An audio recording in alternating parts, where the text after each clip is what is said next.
Good morning, everyone. Welcome to the third edition of the Mastermind Group for SWARM. Happy Friday. It's end of the week, been a busy week. Hope everybody's had a great week. We'll go ahead and dive right in. Big topic today. So I first want to thank Wyatt and the SWARM team for inviting me to speak today about a topic that I'm extremely passionate about. And it's really the key to every business. If you think about how to build a five-star culture, really the key word there is culture. Every environment has a culture, whether it's working, home, and we all want it to be as positive as possible. So, how do you build that five-star culture? So, let's get into it. First thing you need to do is think about your company and what is it you want. Create the purpose for your company. What do we do and why do we do it? Do we have a vision statement? Do we have a mission statement? Do we have core values? And if you don't, you might want to consider looking at doing those things. That way, everybody, from the minute you are interviewing, it starts at actually at interviewing, building that culture, setting the stage for what it is, your purpose, what you want, and what you expect, and more importantly, what you want your customers to see and receive and feel from your service that you're providing. And culture is involved in everything. It's not just our industry, the pest control industry, it's every business, right? And again, it goes back to it can be your home, it can be your school, it can be whatever. Culture, whether it's positive or negative, exists in every environment. So, and by the way, just a little tip, if you do core values, I would suggest having 3 to 7 at most. Some people want to load it up and add a bunch. And and trustworthy and honest should not be part of your core values. Those should just be given, right? So, we want everybody to be that all the time, and hopefully that comes through with who we hire. So, the purpose of our company, what we do, and why we do it is the first key to getting that positive culture, five-star culture started for you. The next thing is hiring. Whom are you hiring? What is your hiring process? And in that interview, if you have the things that were mentioned before, you should talk about that. You should talk about what our culture is, what our core values are, and how important that is to us to deliver to our customers.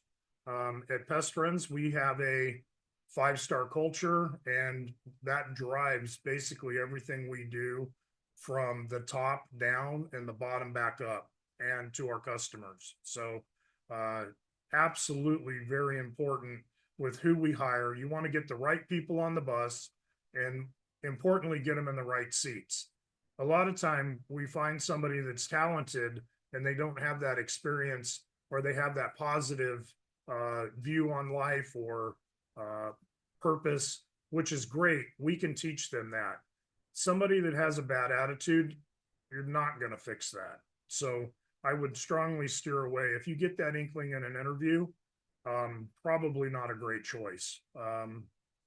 And culture, when you get more than 3 employees, with 1 or 2, culture is a little different.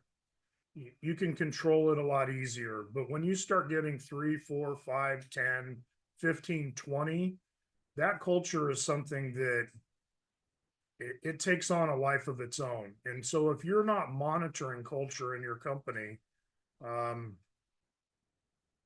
you're probably going to lose control of it at some point, right? It takes on that life of its own. So you want to identify some key players in the business. Who do I have working for me? Who can help drive that culture? We're having those one-on-one conversations. I've seen it so many times over the years that people that aren't in management can have a huge effect on the culture of the company. I call them parking lot meetings. And typically it's that old school technician who's out in the parking lot every morning as the guys are drinking coffee and he's driving the culture of your company, whether you want to believe it or not. So very important to make sure you know who those key players are, identify them, and more importantly, create the positive ones that you want. share the vision with them, and we want to interview and hire for culture. Okay. A lot of managers and owners think that creating a great culture is having team events. Hey, I buy them pizza. We have food at our meetings. We have casual Fridays. We have games to play at the office. We might have a basketball hoop, a cornhole game, darts or ping pong table at the office, and we think that's culture. While employees like these things, it's not what keeps them coming back day after day and keeps them positive. What really creates a great culture is a meaningful work environment with a noble cause, right? What is it we do and why do we do it? Back to the core values, back to our mission statement. And are we talking about those things? Are they posted? Are they in public sight? And do we reference them on a regular occasion? Okay. Respect, how you talk to people, how they hear you talk about customers, how they hear you talk about other employees is extremely important in creating that right culture and environment. Trust and transparency, huge, very key. If everybody knows what we're doing, why we're doing it, where we're going, it just feeds that positive culture because everybody can buy into that. And if you're taking that temperature and you're adjusting as you go along with the culture, okay, and monitoring it, you know what moves to make and who to talk to and how to shift those things. And believe it or not, employees want accountability. They want to know what are my boundaries? Where am I at? What am I doing? Am I doing well? Am I doing bad? So constant monitoring of that is a very key to the positive culture in the company that you're going to want. Okay. Metrics and measurements. You always want to be in touch and take the temperature all the time. And so here's a few ideas on how to do that within the environment. You can do employee surveys. Talk with the key players in the company. Hey, what's going on? How are the techs feeling about this? What's the sales team think? I've seen it in the 30 years that I've been in the industry. There's usually a rift between the sales and service guys. You want to try and remind everybody, hey, we all work together. We need each other.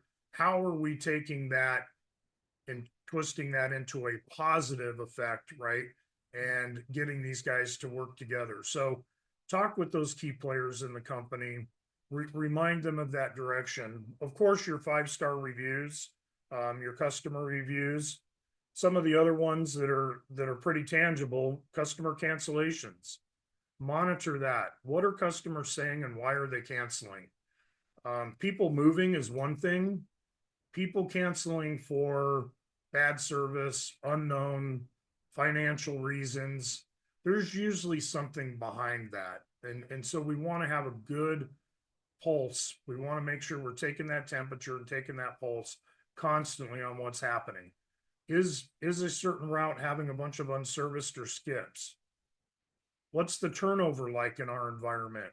Are we keeping employees or are we turning people over? Those are things. Absenteeism. How often are people calling in sick? How often are people getting hurt? What's safety like?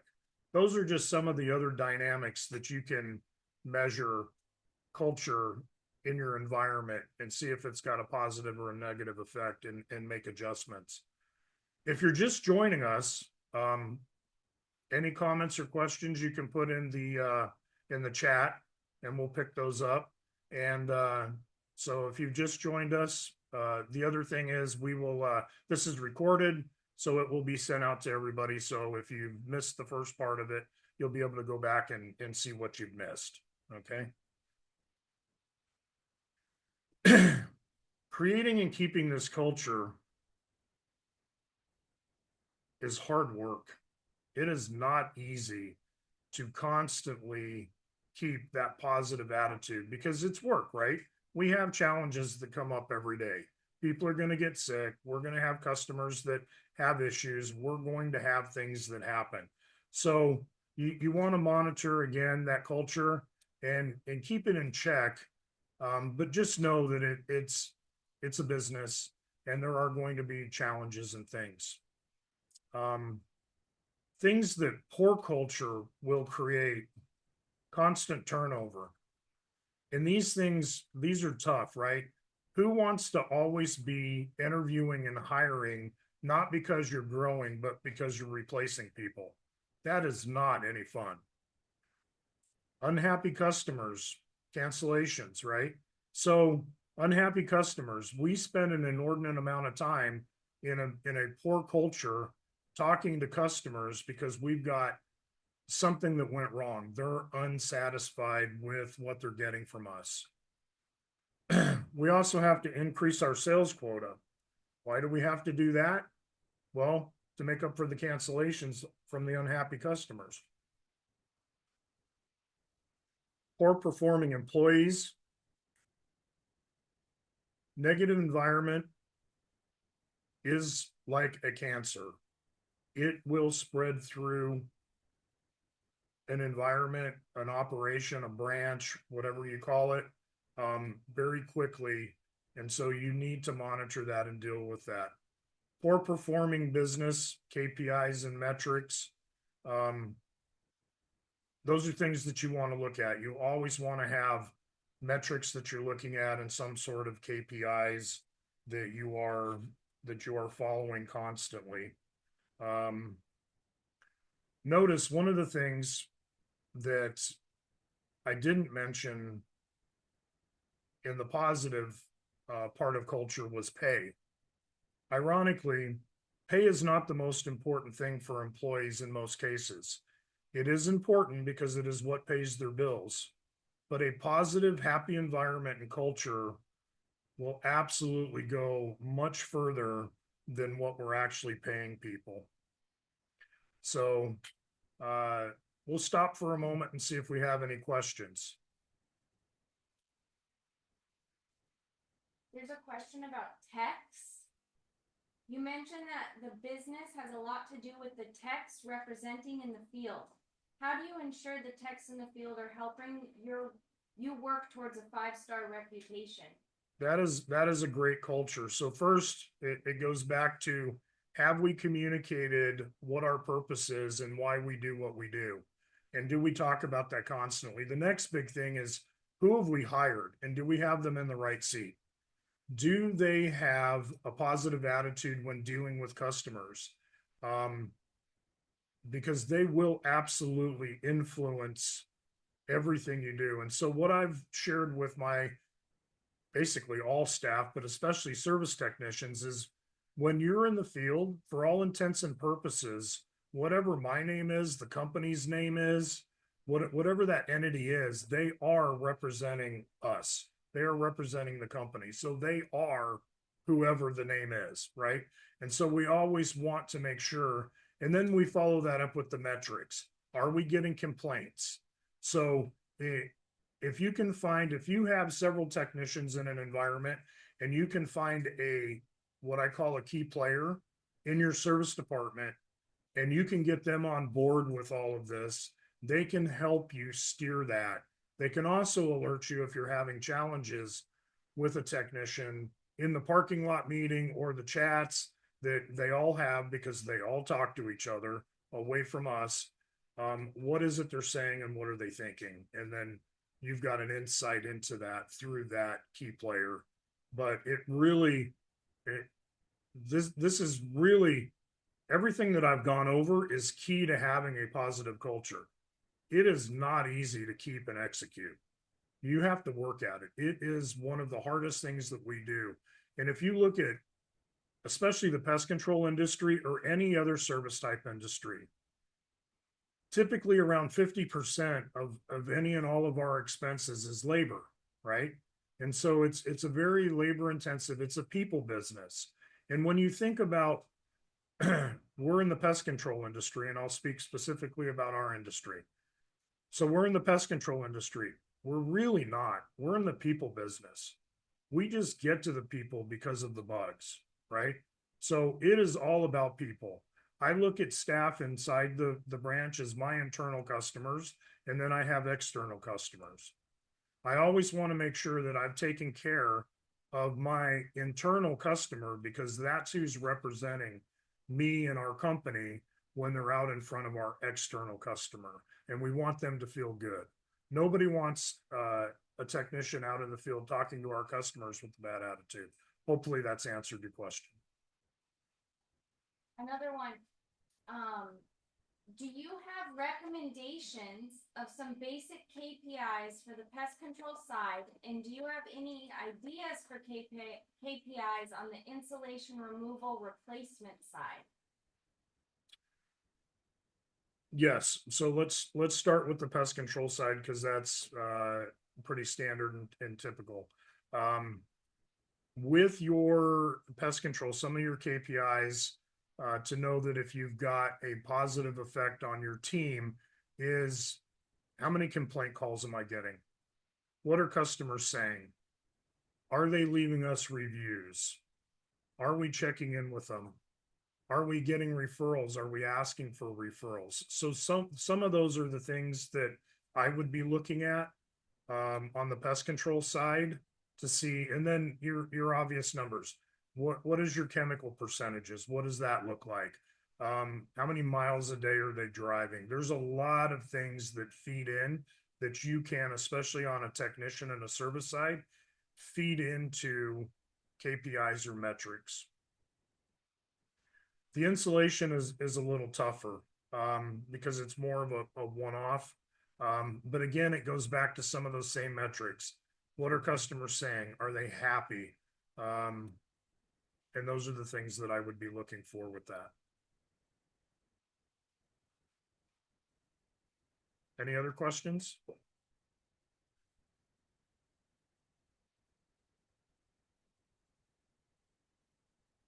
All right.